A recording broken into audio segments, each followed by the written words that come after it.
인간은 유한한 존재입니다. 인간이 유한하다라고 하는 것은 다른 말로 바꾸어 말하면 한계가 있다라는 것입니다. 한계가 있다. 그래서 인간은 다양한 영역에서 한계를 갖고 있습니다. 이와 반대로 하나님은 무한하신 존재입니다.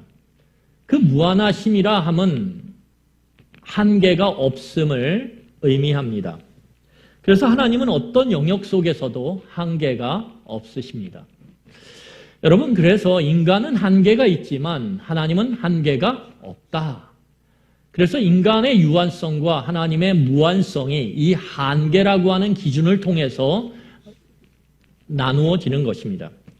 성경은 그래서 신앙의 성숙의 과정을 하나님을 닮아간다라고 표현합니다. 그러니까 신앙이 성숙한다라고 그럴 때 하나님을 닮아간다. 이것을 비유하면 신적 DNA, 다시 말해서 하나님의 DNA가 우리 안에 점점 확대되고 확장되어지는 것을 의미합니다.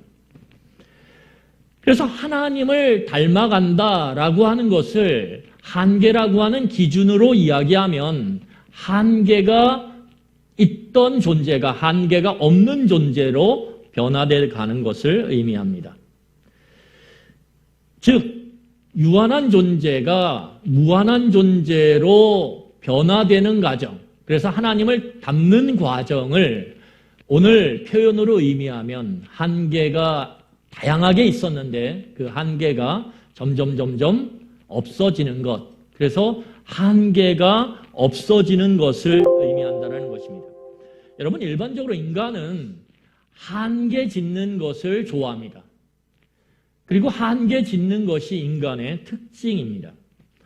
그래서 성경에서 대표적으로 한계를 잘 짓는 사람을 뭐라고 표현하냐면 바리새인이라고 표현합니다.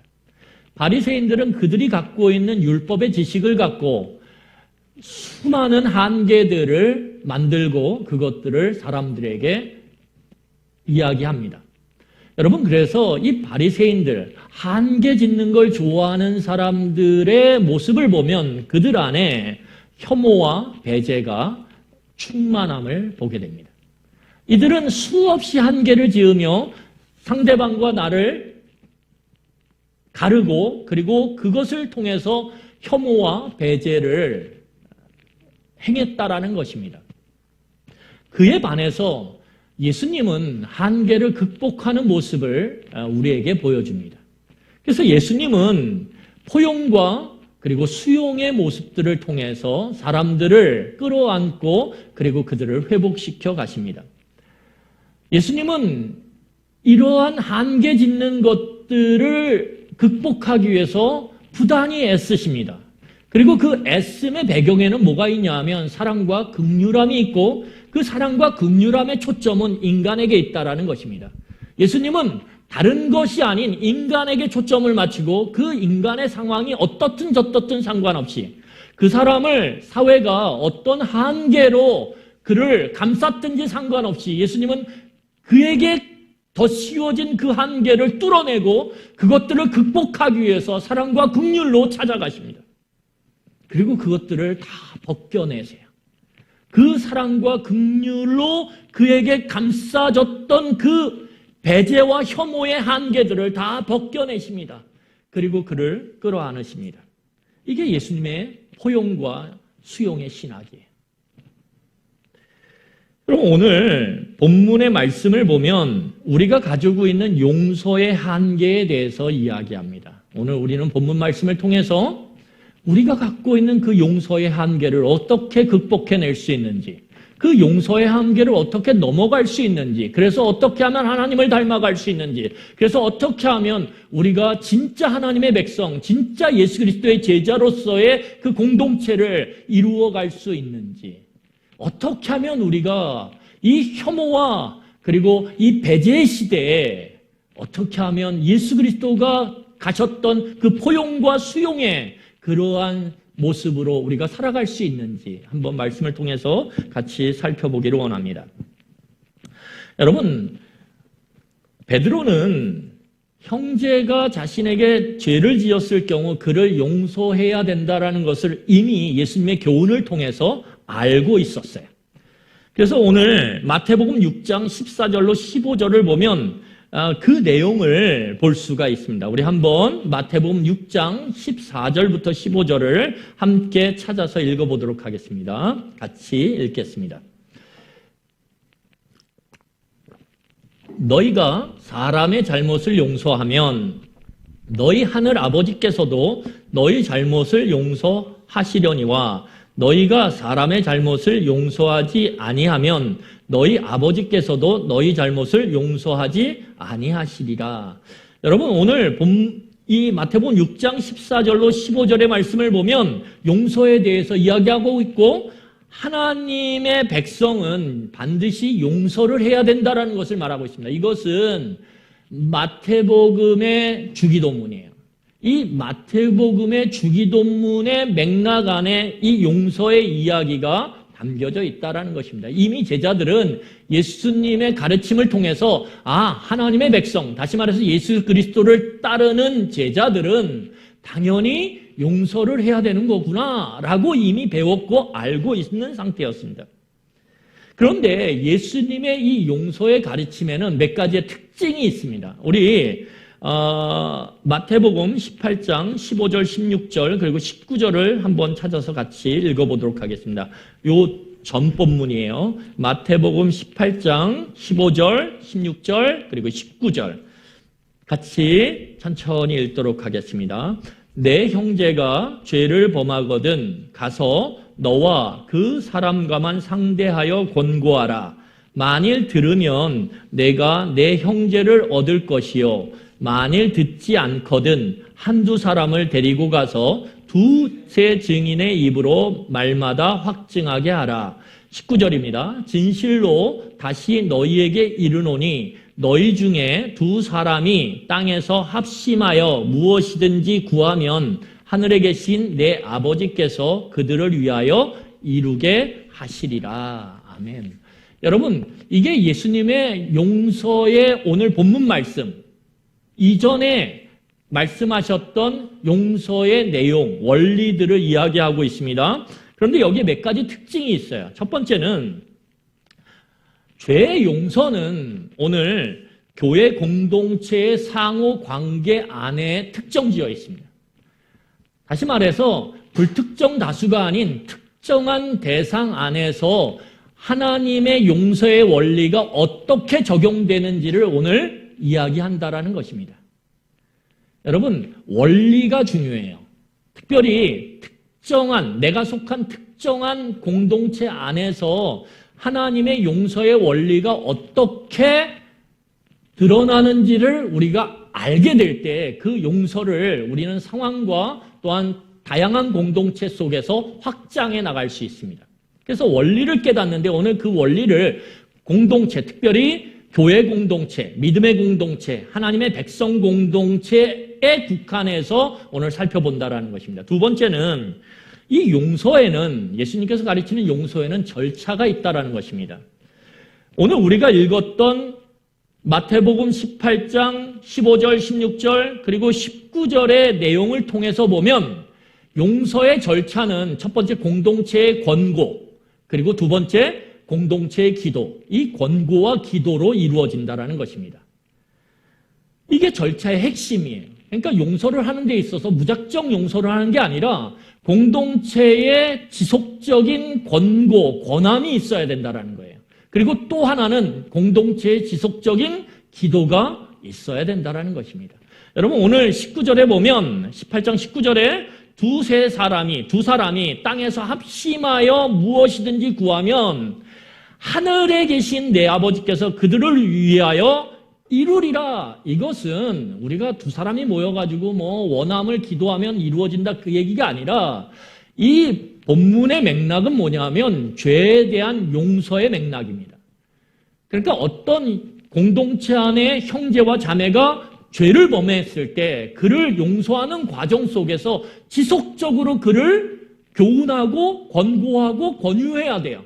근데 거기에 합쳐져서 마음을 만드신 하나님께 그 사람의 마음이 바뀌어져서 그 죄를 인정하고 공동체 앞에서 회개하도록 하나님의 은혜를 구하고 능력을 구하며 함께 기도하는 것, 그것이 전제돼야 된다는 것입니다.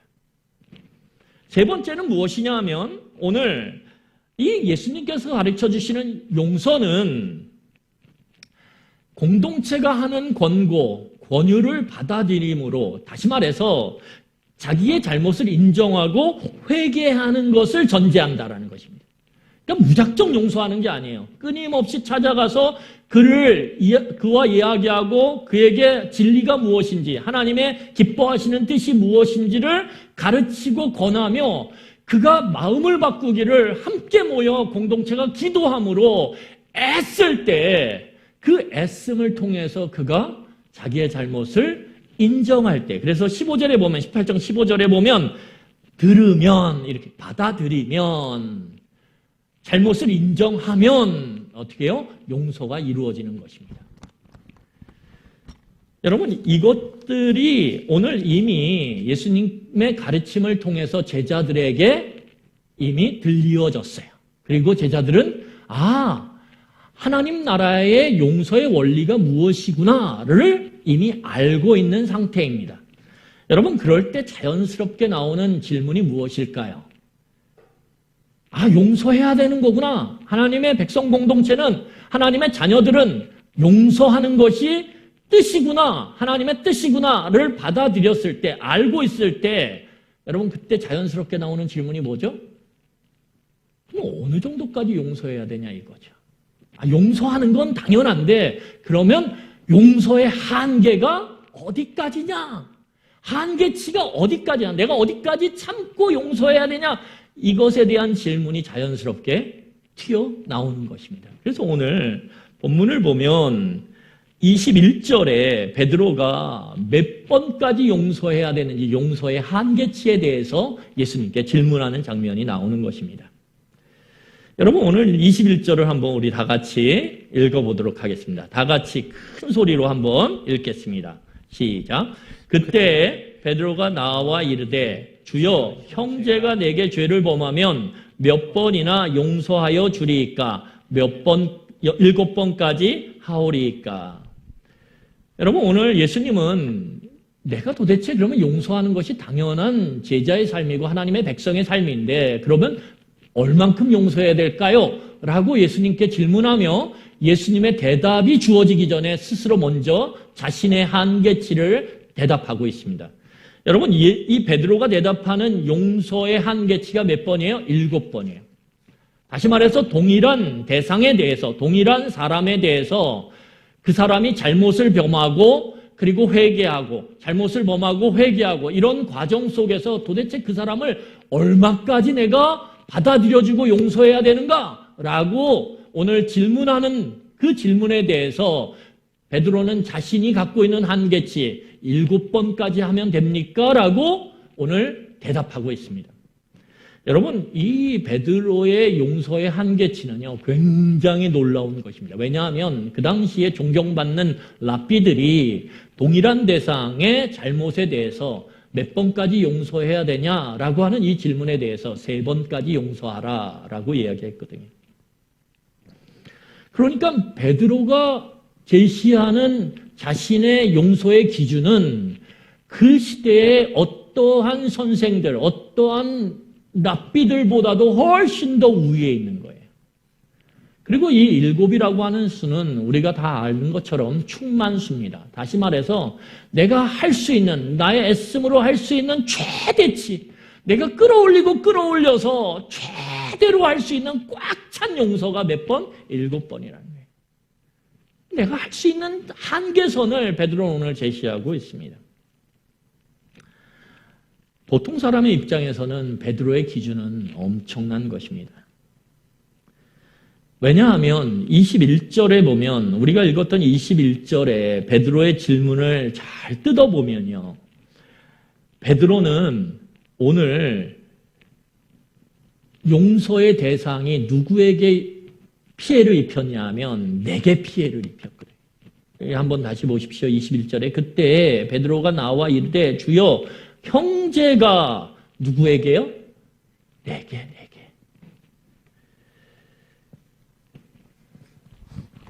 여러분, 오늘 다른 사람에게 잘못한 게 아니라요. 저 형제가 누구에게 내게 아픈 말을 했고 내게 몹쓸 짓을 했고 내게 하지 말아야 될 잘못을 했어요. 내게.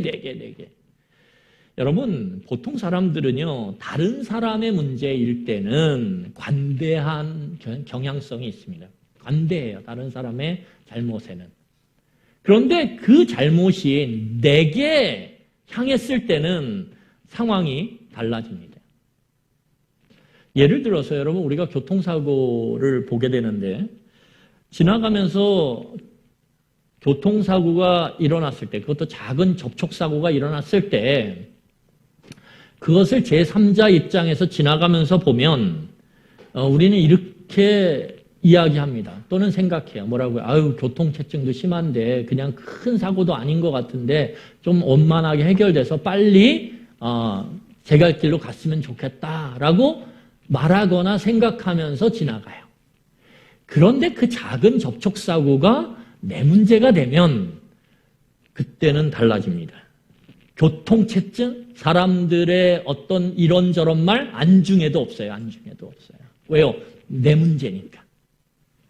여러분, 그래서 어떤 아이가 중요한 시험을 앞두고 있는데 공부하지 않고 빈둥빈둥 놀아요.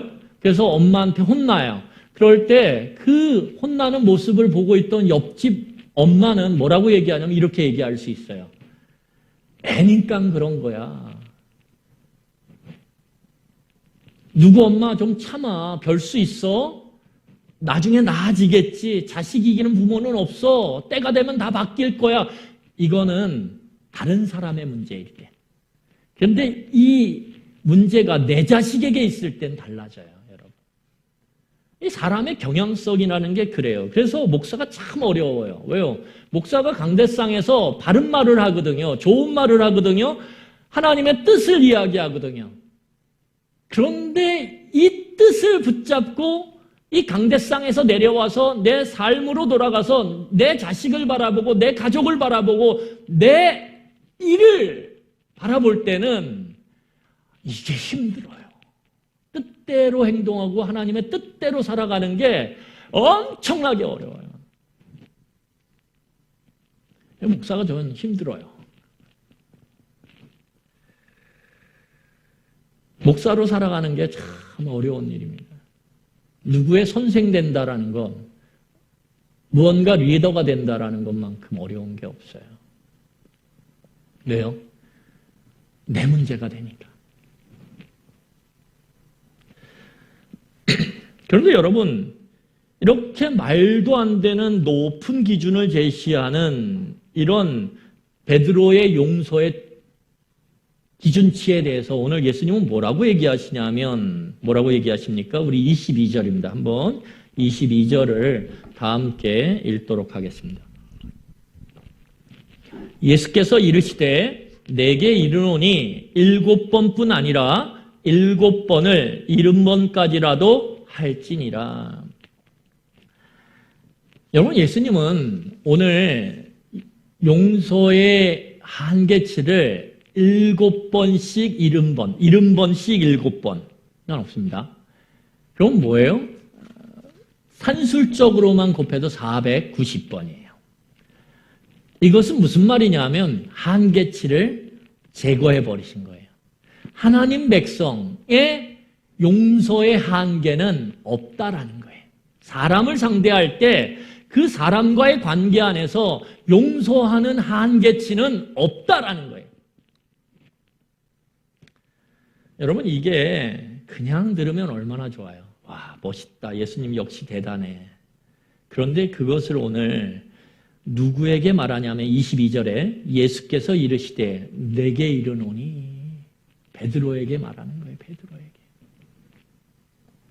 7번이라고 하는 충만한 한계치를 갖고 용서의 원리를 삶 가운데 적용하려고 하는 그 베드로에게 예수님은 7번씩 70번이라고 하는 상상도 못할 그 엄청난 용서의 한계치로 그를 쫙 끌어올리면서 그거를 제거해버리고 계세요. 여러분, 그러면 우리는 여기서 질문을 할 수 있어요. 어떤 질문이요? 우리의 인간의 경향성 있잖아요. 아까 말씀드렸던 그 경향성을 다 갖고 있는데 그런 우리가 어떻게 용서의 한계치를 제거하신 이 예수 그리스도의 말씀에 순종할 수 있냐 이거죠. 이것은 산술적으로 보면 그리고 우리의 삶의 실제 정황 속에서 보면 불가능해요. 이건 엄청나게 불가능한 이야기입니다. 그러면 도대체 예수님은 왜 이런 기준을 제시하셨냐 이거죠. 왜 도대체 이런 기준을 제시하셨는가? 오늘 그러면 이게 불가능한 기준인가? 아니면 이런 용서가 실제 가능한가? 이것에 대해서 우리는 말씀을 통해서 살펴봐야 돼요. 오늘 예수님께서는 이 용서의 한계치에 대한 이 어마어마한 말씀에 대해서 비유로 그 타당성이 있음을 이야기하고 있습니다. 다시 말해서 예수님이 제시한 그 기준이 터무니없는 기준이 아님을 얼마든지 그 기준을 우리가 어떻게 해요? 이루어갈 수 있음을, 우리의 한계를 얼마든지 극복해 갈 수 있음을 오늘 예수님은 비유를 통해서 우리에게 그 이유를 설명하고 계십니다. 여러분 오늘 비유를 보면 하나님 나라를 예수님께서는 종들과 결산, 다시 말해서 회개하는 왕과 같다라고 이야기해요. 오늘 23절을 함께 읽도록 하겠습니다. 23절 같이 읽겠습니다. 시작. 그러므로 천국은 그 종들과 결산하려 하던 어떤 임금과 같으니, 여기서 천국은 하나님 나라죠. 하나님의 통치, 하나님의 다스림이 이루어지는 그 어떤 곳이든 그곳은 무엇과 같냐 하면 종들과 회개, 다시 말해서 어떤 결산을 하려고 하는 임금, 왕과 같다라는 것입니다. 여러분, 왕의 통치 원리가, 왕의 다스림의 모습들이 가장 잘 나타나는 곳은 어디일까요? 그것은 민감한 문제에서 그 왕의 다스림의 원리들이 그대로 드러나게 됩니다. 그렇지 않습니까? 여러분, 예민하고 민감한 문제에서 그 사람이 어떤 삶의 원리를 갖고 있는지, 어떤 삶의 신념을 갖고 있는지가 그대로 드러나게 돼요. 여러분, 보통 때 그냥 예민하지 않은 문제 속에서는 여러분, 우리가 그런 척 하면서 살 수 있어요. 우리가 그렇게 생각하고 그런 원리대로 우리의 삶을 이루어간다라고 보여주기식에 나타내는 모습, 겉모습으로 나타내는 모습, 그렇게 살아갈 수 있어요. 그런데 아주 민감하고 예민하고 중요한 문제 앞에서는 그렇게 척하면서 살아갈 수가 없습니다. 자기의 삶의 근본적인 원리가 드러나게 돼 있어요. 여러분, 그 예민한 문제가 무엇입니까? 결산이에요. 여러분, 기본적인 인간사에서도 무언가 결산의 과정, 지금까지 해왔던 모든 것들을 회개하고 그것들을 나누고 분리하는 과정, 이것이 엄청나게 중요해요. 그 과정 속에서 그 결산하는 사람의 삶의 원리, 생각의 모습들이 드러나게 되어 있는 것입니다. 오늘 이 예민한 결산의 과정 가운데 왕의 통치 원리가 드러나는 거예요. 그런데 그 통치 원리가 무엇이냐라고 보니까 오늘 그 이야기를 하기 위해서 1만 달란트 빚진 자가 오늘 출연하고 있어요. 여러분, 이 왕의 종 중에 1만 달란트 빚진 자가 나옵니다. 그런데 1만 달란트를 산술적으로 보면 1달란트는 산술적인 면에서요. 1달란트는 임금 노동자가 6,000일, 약 6,000일을 일해야 얻을 수 있는, 모을 수 있는 돈이에요. 6,000일. 600일 아니에요? 6,000일. 6,000일을 쓰지 않고 그대로 고스란히 모아야 1달란트가 됩니다. 그러면 1만 달란트를 계산하면 산술적으로 보면 얼마가 되냐면 임금 노동자가 19만 년, 여러분 상상이 되세요? 19만 년. 100년도 아니에요. 1000년도 아니에요. 10,000년도 아니에요. 19만 년을 일해서 고스란히 모아야 모을 수 있는 액수라는 거예요. 이거 얼마나 크냐 이거예요. 얼마나 크냐. 얼마나 큰 빚을 졌냐 이거죠. 이것을 의미적으로 보면 1만이라고 하는 것은 수를 세는 데 있어서 가장 큰 수예요. 1만 그러면 가장 큰 수예요.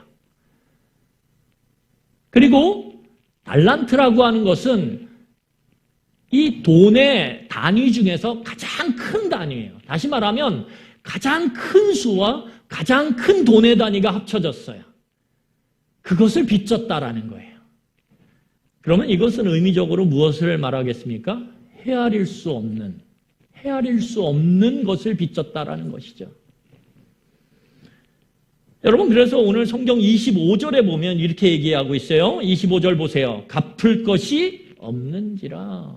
아무리 자기가 갖고 있는 걸 이 빚진 종이 끌어모아서 팔아도 왕에게 빚진 이 빚을 갚을래야 갚을 수가 없다는 거예요. 다시 말하면 그 넓은 태평양에 그 물로 비유하면 이 사람이 갖고 있는 건 한 종지의 물에 불과해요. 그걸 부어도 태평양의 이 차고 넘치는 물, 그것을 감당할 수가 없다라는 거예요. 감당할 수가 없다라는 거예요.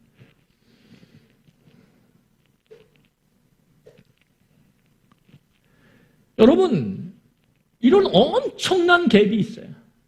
왕과 이 빚진 종 사이에 도저히 건널 수 없는, 도저히 극복할 수 없는, 도저히 채울 수 없는 어마어마한 빚짐의 이 갭이 있어요. 큰 협곡이 있다라는 거예요. 넘을 수 없는, 건널 수 없는. 그때 여러분 이 종이 취하는 태도가 무엇입니까? 26절을 한번 보겠습니다. 우리 26절을 한번 같이 읽도록 하겠습니다. 같이 읽겠습니다. 시작. 그 종이 엎드려 절하며 이르되 내게 참으소서 다 갚으리라 하거늘. 여러분 오늘 보면 이 종이 뭐라고 얘기해요? 엎드려 절해요. 엎드려 절해요. 이 엎드려 절한다라고 하는 것은 성경의 회개의 모습, 다시 말해서 자신의 잘못을 인정하고 낮추는 전형적인 태도입니다. 다시 말해서 회개하는 자세예요. 회개하는 자세. 여러분 회개할 때 턱을 이렇게 탁 들고 회개하지 않지 않습니까? 납작 엎드려야죠. 자식을 혼낼 때도 여러분 어렸을 때 아이들 혼낼 때 어때요? 아이들이 눈을 동그랗게 뜨고 턱을 딱 들어서 고개를 위로 제끼고 딱 있으면 어때요? 이게 뭘 잘했다고 이렇게 얘기하지 않습니까? 그런데 첫째가 그렇게 하는 모습을 보면서 둘째는 어떻게 해요? 납작 엎드려요. 바닥에 엎드려서 울어요? 그러면 어떻게 될까요? 부모 마음이 사르르 녹아내리죠. 회개하는 모습이에요. 그리고 오늘 그 납작 엎드린 자가 오늘 뭐라고 얘기하냐면 내게 참으소서 이렇게 얘기해요. 내게 참으소서. 참아달라라는 거예요. 여러분 이게 무엇입니까? 은혜를 구하는 것이죠. 나를 좀 봐달라라는 거예요. 나를 좀 용서해달라라고 하는 거예요. 은혜를 구하는 모습을 볼 수 있습니다. 여러분 이처럼 회개를 하며 왕의 은혜를 구하는 종을 보고 왕은 어떻게 합니까? 불쌍히 여겨요. 오늘 27절입니다. 우리 27절 같이 읽겠습니다. 시작. 그 종의 주인이 불쌍히 여겨 놓아보내며 그 빛을 탕감하여 주었더니 그 회개하고 왕의 은혜를 구하는 그 절망적인 상황 속에서 그렇게 행동하는 종을 보고 왕은 어떻게 여겨요? 긍휼히 여겨요. 불쌍히 여겨요. 그래서 어떻게 합니까? 그를 놓아 보내고 있습니다. 탕감해 주는 거죠. 빛을. 용서하는 거죠. 여러분 이처럼 믿음의 공동체 안에서 하나님의 백성 공동체 안에서 예수 그리스도의 제자 공동체 안에서의 용서는 회개와 은혜를 구하는 낮춤이 전제되는 거예요. 무조건적인 게 아니에요.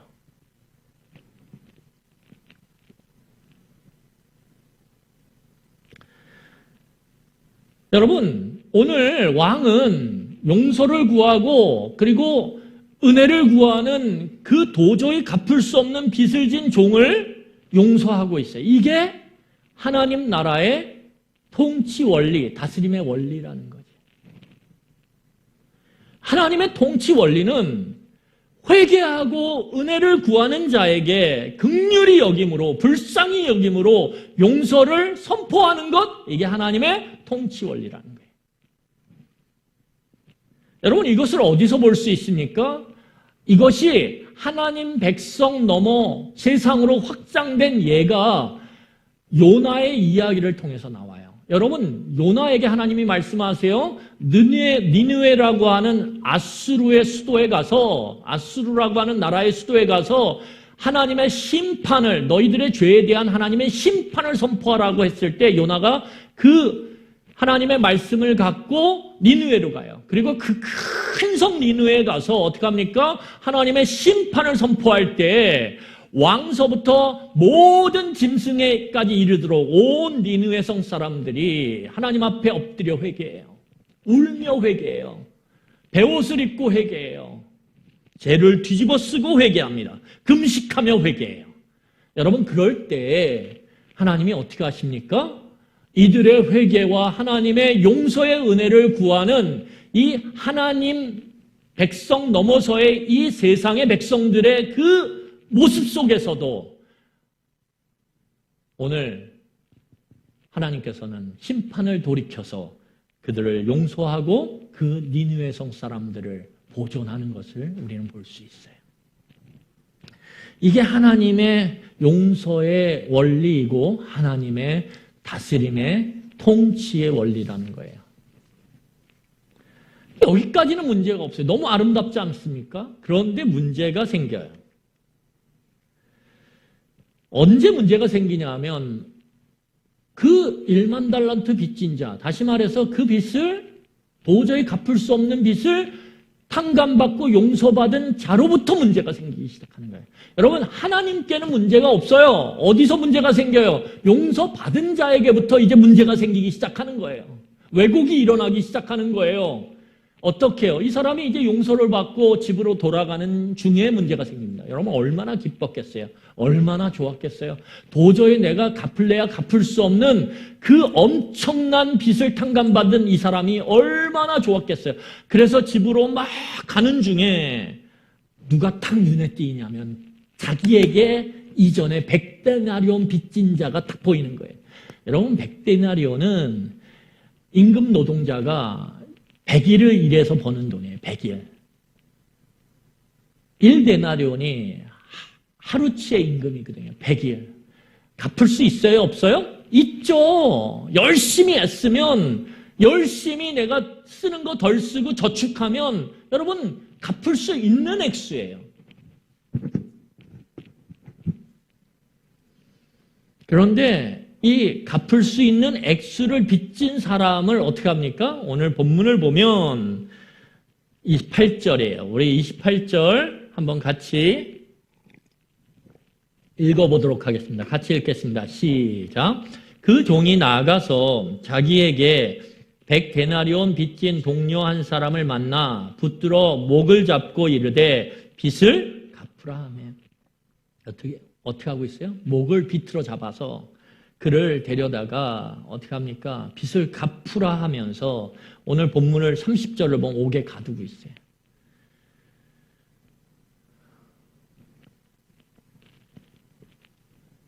여러분, 빚을 갚으라고 할 때 어떻게 말했을까요? 빚을 갚아주세요 이렇게 얘기했을까요? 아니요. 빚 갚아!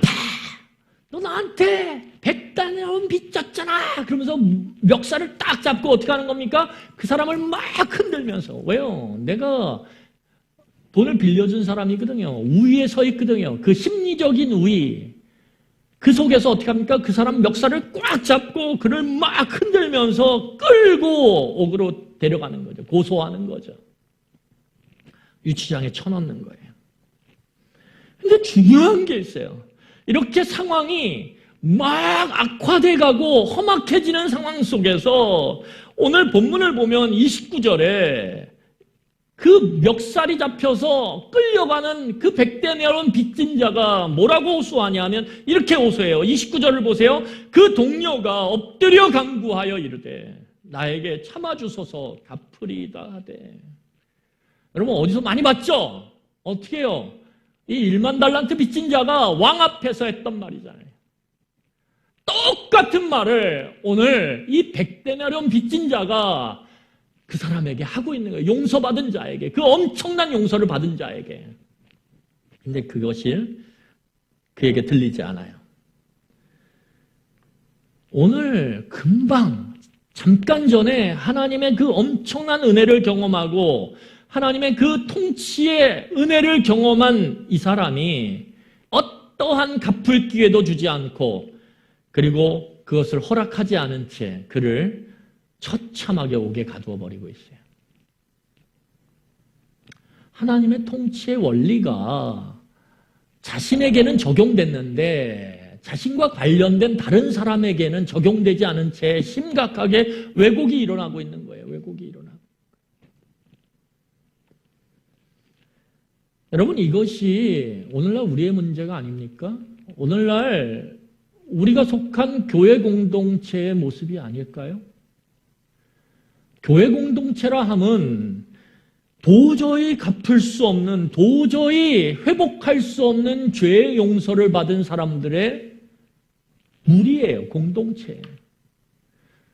하나님으로부터 그 엄청난 은혜를 경험했음에도 불구하고 도저히 내가 어떻게 해도 극복할 수 없는 그 죄에 대한 탕감과 용서를 받은 그러한 공동체임에도 불구하고 그 사람들의 모임임에도 불구하고 하나님의 통치의 그 원리를 경험한 우리들 안에 옆에 있는 다른 형제와 자매들에게 그것이 뻗어가질 않아요. 심각하게 왜곡되어져요.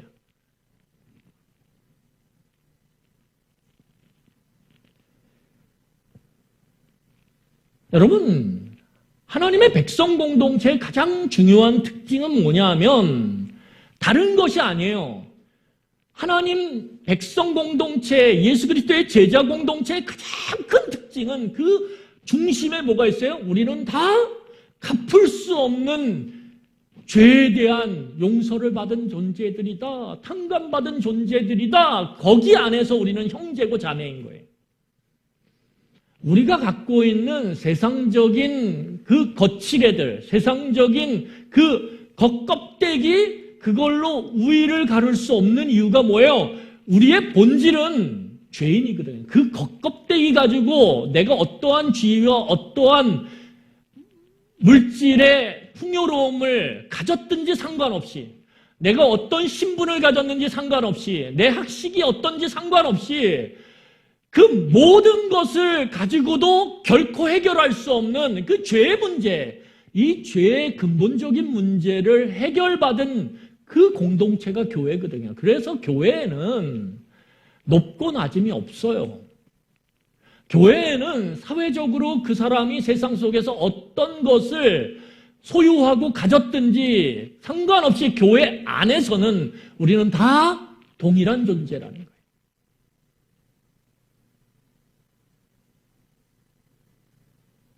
다 평등한 존재라는 거예요. 하나님의 은혜 앞에서. 그래서 교회 공동체는, 하나님의 백성 공동체는, 예수 그리스도의 제자 공동체는 이 용서의 원리가 지속적으로 적용되는 대상과 그 깊이와 넓이가 지속적으로 확장돼 가는 것, 그것이 건강한 교회 공동체, 정말 그리스도의 생명이 살아 숨쉬는 공동체의 가장 중요한 특징이라는 것입니다.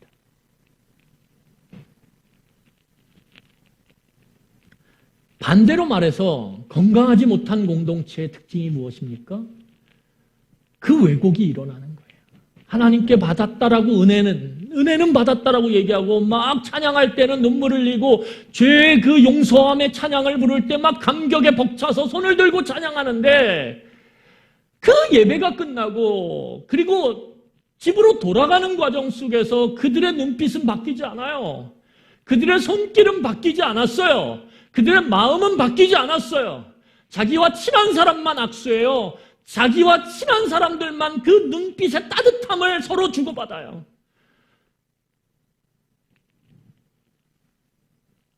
왜곡되는 거죠. 우리 안에서 왜곡이 일어나는 것입니다. 용서의 왜곡이.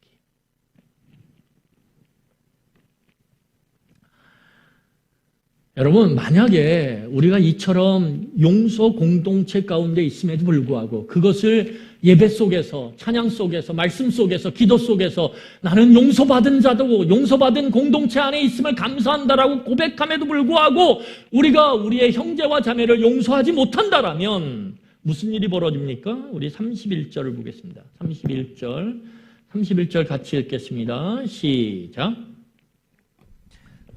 그 동료들이 그것을 보고 몹시 딱하게 여겨 주인에게 가서 그 일을 다 알리니.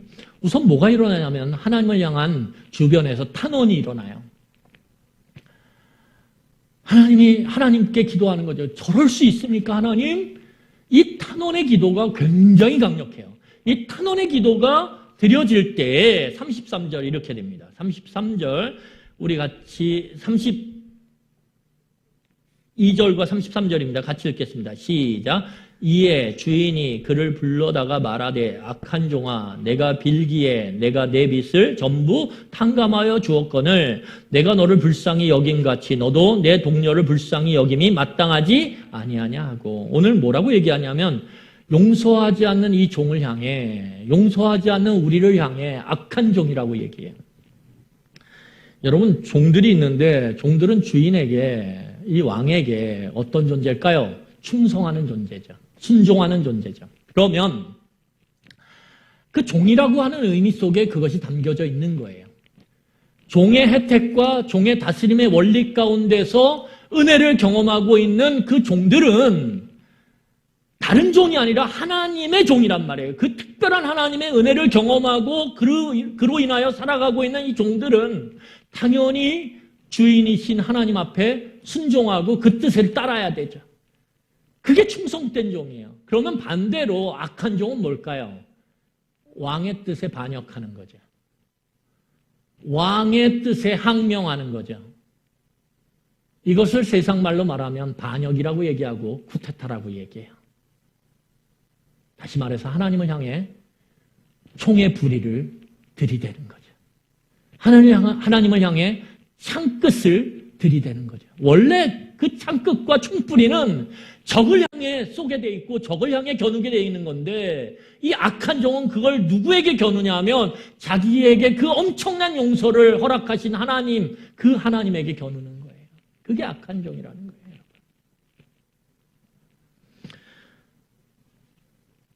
여러분, 우리가 아까 읽었던 것처럼 33절에 보면 악한 종의 끝이 무엇입니까? 쫓겨나서 어두운 곳에서 우는 거예요. 옥에 갇히는 거죠. 굉장히 조심해야 되는 해석의 부분인데 탕감의 은혜를 상실하는 거예요.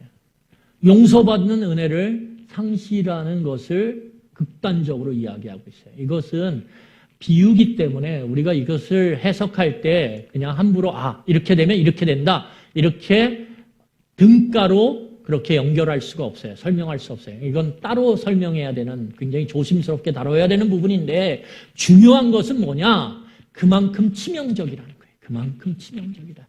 하나님의 백성으로서 하나님의 그 용서의 은혜를 내 삶 가운데 내 가족과 내 형제들에게 왜곡시키는 것은 굉장히 하나님의 백성으로서 예수 그리스도의 제자로서 치명적이라는 거예요.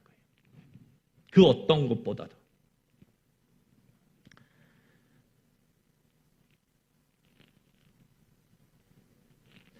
여러분, 오늘 본문을 보면 진정한 회개를 통해서 하나님의 용서를 경험한 사람 또는 공동체는 반드시 우리에게 잘못하는 사람들에 대해서 용서하고 그들을 향해서 화해해야 된다는 거예요. 이것이 뭐라 그래요? 33절에 보면 마땅한 마땅하다, 당연하다라고 이야기해요. 그러니까 여러분들이 회개를 하고 그 회개 가운데 하나님의 은혜를 구함으로 예수 그리스도의 피로 우리가 하나님과의 막혔던 관계가 회복되어지고 하나님의 용서를 받았고 죄의 탕감을 받았다라면 여러분들의 그 회개가, 저의 그 회개가 진정한 회개일 수 있는 것은 단지 거기서 멈추는 것이 아니라 우리의 회개가 진짜 구원받는 회개인 그것을 증명하는 것은 무엇입니까? 내 주변의 다른 사람, 내게 잘못한 사람을 용서하는 것까지 가야 우리의 회개가 하나님 앞에서 진정한 회개임을 증명하는 것입니다.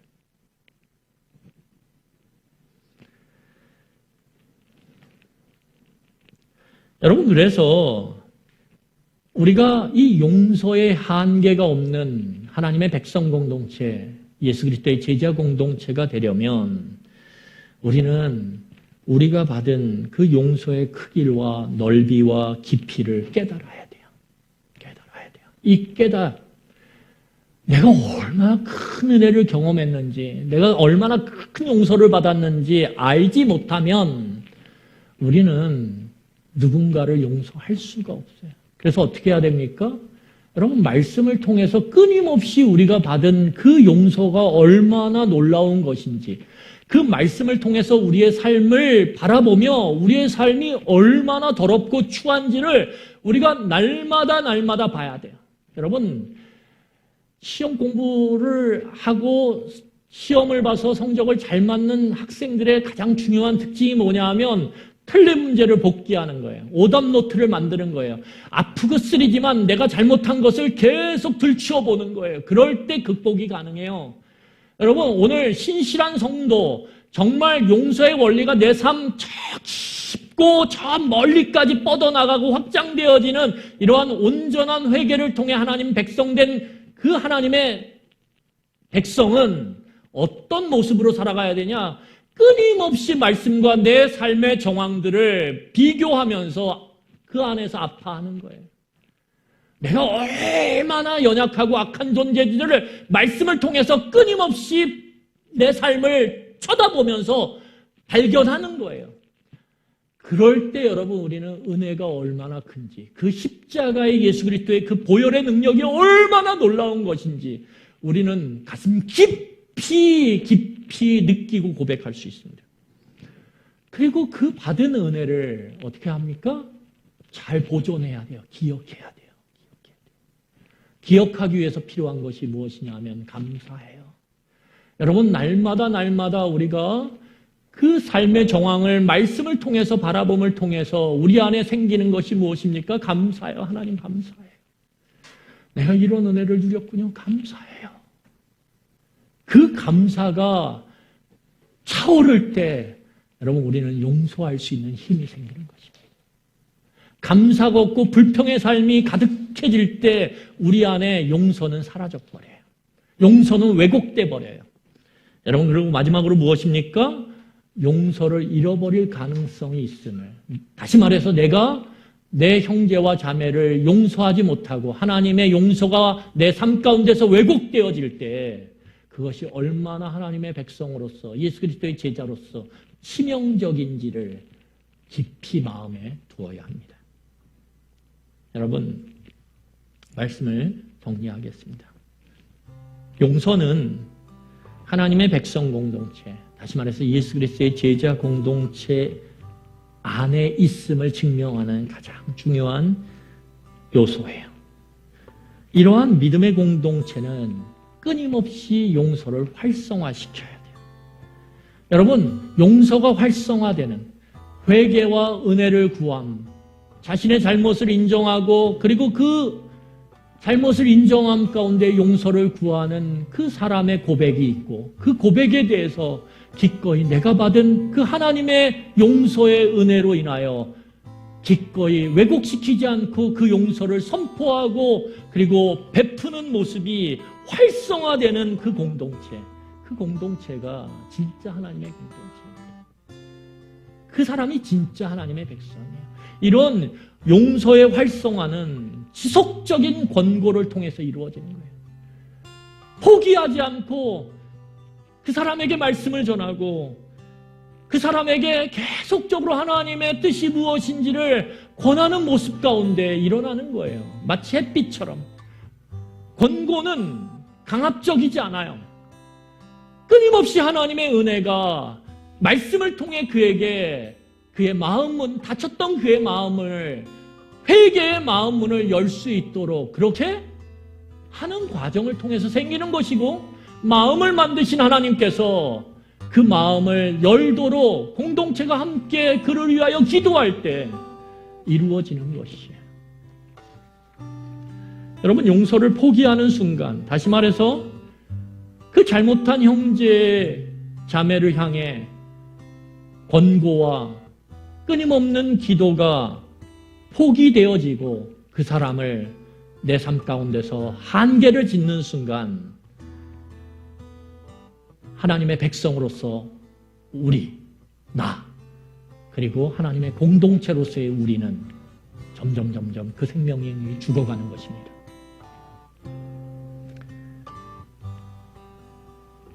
우리 함께 이러한 용서의 공동체를 아름답게 세워가는, 우리 안에 그 용서의 활성화가 끊임없이 일어나는, 하나님의 용서가 왜곡되지 않고 나의 가정 안에서, 나의 교회 공동체 안에서 그것이 저 세상의 내 주변 사람들까지 끊임없이 뻗어가고 확장돼가고 흘러가기를 정말 간절히 바라며 하나님 앞에 기도하고 구하는 그러한 우리 모든 세움교회의 성도들이 되었으면 좋겠습니다. 우리 이 시간에 같이 기도하도록 하겠습니다. 기도하시겠습니다. 여러분, 이 시간에 우리 옆에 가족들이 있다면 함께 손을 잡고 기도했으면 좋겠습니다. 서로 간에 이 용서의 한계 지어짐이 하나님께 받은 그 용서의 은혜를 깊이 알고 그것을 기억함으로 우리의 막혔던 그 용서의 한계들이 무너지고 그것이 확장되어지고 확대되어지는, 용서가 활성화되는 그런 은혜의 공동체, 가정의 은혜의 공동체가 될 수 있도록, 교회가 은혜의 공동체가 되어질 수 있도록 우리 같이 이 시간에 기도했으면 좋겠습니다. 기도하시겠습니다. 사랑과